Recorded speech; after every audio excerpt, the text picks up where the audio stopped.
È il racconto in presa diretta, nel cuore della grande emergenza, quello che il veneziano Roberto Barbini del Lido di Venezia e la fidanzata Guau Siu ci delineano inviando alla nostra emittente dei video dalla Cina, dove si trovano in vacanza proprio nei giorni dell'emergenza coronavirus. Trovo a Qingdao, una città a 240 km da Pechino, circa 1400 km dall'epicentro del virus, la città di Wuhan.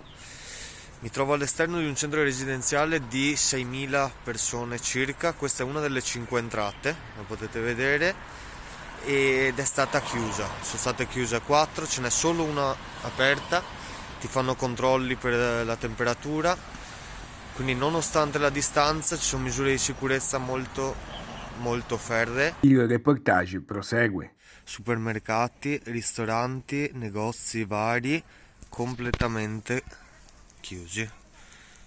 Pochissima gente in giro per le strade e rigorosamente con la mascherina. Sono arrivati in Cina lo scorso 19 gennaio per festeggiare il Capodanno cinese a casa della famiglia di lei, laureatisi all'Accademia delle Belle Arti di Venezia.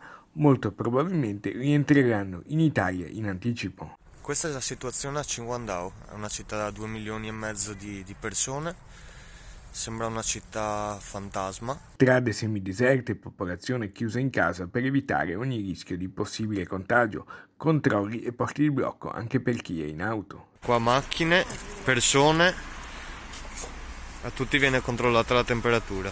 E dopo ore di cammino finalmente si riesce a trovare qualcosa di aperto. Questa è una farmacia, ovviamente qua si può mangiare qualcosa, ma nonostante questo, come vedete, sono praticamente vuoti. Mentre nella via principale della città tutto tace.